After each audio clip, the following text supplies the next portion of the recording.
SIR এর আবহাওয়ায় আমরা দেখেছি হুগলির ডানকুনি থেকে পান্ডুয়া বিভিন্ন এলাকায় এসআইআর শুরু হতেই একেবারে বাংলাদেশি বলে যারা চিহ্নিত ছিল তারা কিন্তু সবাই বর্ডারে এক এক করে গিয়ে লাইন দিতে শুরু করেছিল।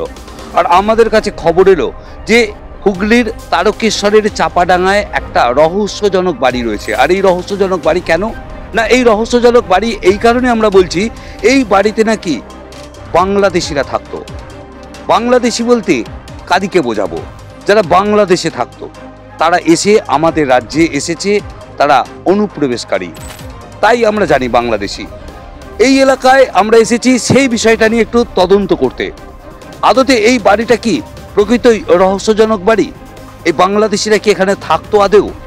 বাংলাদেশিরা যদি থাকতো গেল কোথায়? বিভিন্ন জায়গায় যারা পরিযায়ী শ্রমিক ছিল, বিশেষ করে মুর্শিদাবাদ নদিয়া থেকে যারা ওই ফেরি করত, বিভিন্ন জায়গায় বিভিন্ন গ্রামে ঘরবাড়ি ভাড়া নিয়ে তারা থাকতো। তো তারা এসআইআর হওয়ার কারণে অনেক জায়গা থেকে অনেকেই বাড়ি ফিরেছে এসআইআর কারণে।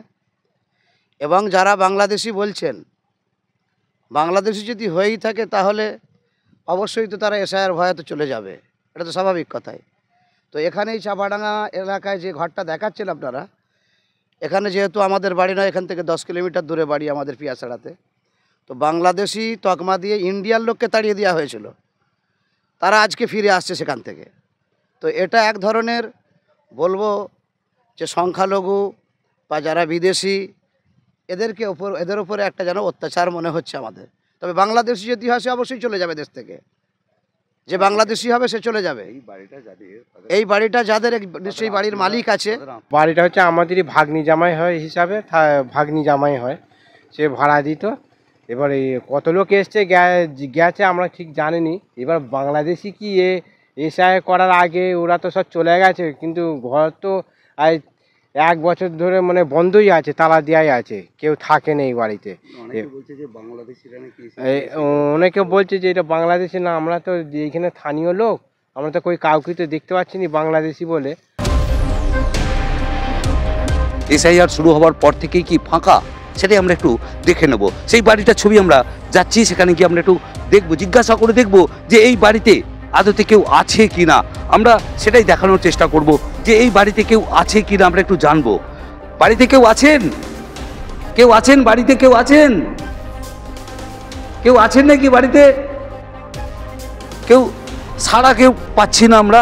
তবে আমরা দেখতে পাচ্ছি যে মূল যে গেট, সেই গেট কিন্তু এখনো পর্যন্ত দেখতেই পাওয়া যাচ্ছে যে মূল গেটে একটা তালা ঝুলছে।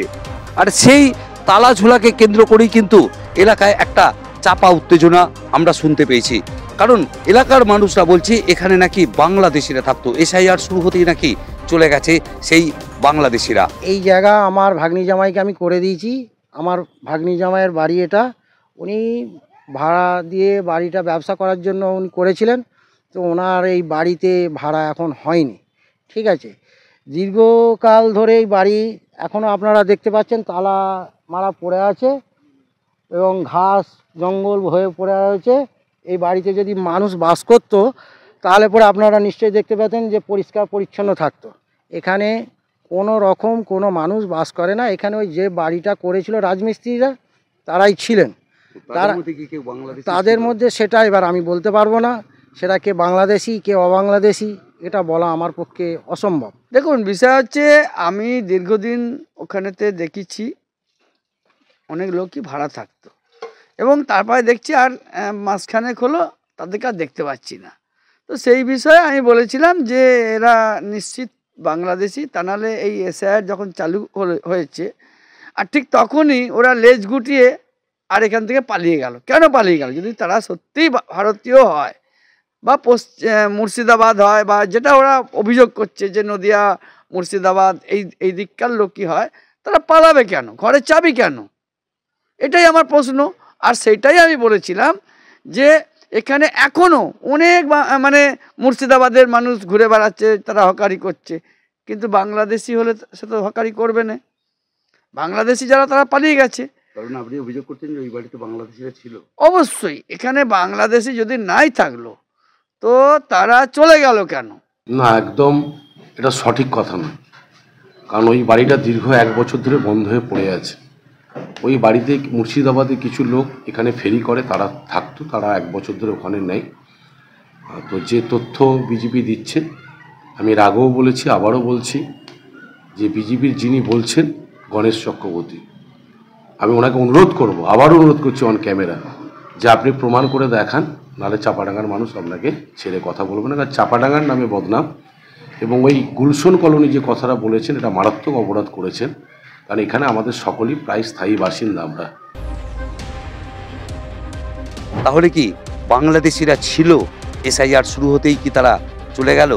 যেমন সারা বাংলা জুড়ে দেখতে পাচ্ছি বর্ডারগুলোতে ভিড় শুরু হয়েছে বাংলাদেশিদের, তেমনই এই এলাকারই যারা বাংলাদেশি বলে চিহ্নিত আমরা করতে পারিনি সেই সময়, আজকে এসআইআরে তারা চিহ্নিত হয়েছে, তাই তারা এই এলাকা থেকে ছাড়তে বাধ্য হয়েছে, এমনটাই আমরাও মনে করছি। তবে বাংলাদেশি না হয়েও তারা যদি মুর্শিদাবাদী বা নদিয়া হয়, এলাকার মানুষরা অনেকেই বলছেন আবার যে তারা রাজমিস্ত্রির কাজ করতেন, হয়তো সেই কারণেই তারা বাড়ি ফিরে গেছেন, তাদের কাজ শেষ হয়েছে, তাদের এসআইআর করতে হবে, তাই তারা বাড়ি ফিরে গেছেন, এমনটাও হতে পারে। তবে এলাকার একেবারে যারা সাধারণ মানুষ, তাদের কাছ থেকে আমরা কিন্তু স্পষ্ট ধারণায় আমরা কিন্তু পাচ্ছি না যে এখানে বাংলাদেশিরা থাকতো। কারণ কেউ বলছেন যে অনেক মানুষ এসে থাকতেন, তারা কি প্রকৃত বাংলাদেশি কিনা আমরা জানবো কী করে? এটাও কিন্তু আর একটা প্রশ্ন, আর একটা উত্তর। তবে কেন ফাঁকা হয়ে গেল এই বাড়িটা এসআইআর শুরু হতে, সেটাই ঘিরেই কিন্তু বড় রহস্য। হুগলির তারকেশ্বর থেকে অনুপ চট্টোপাধ্যায়, আর প্লাস নিউজ।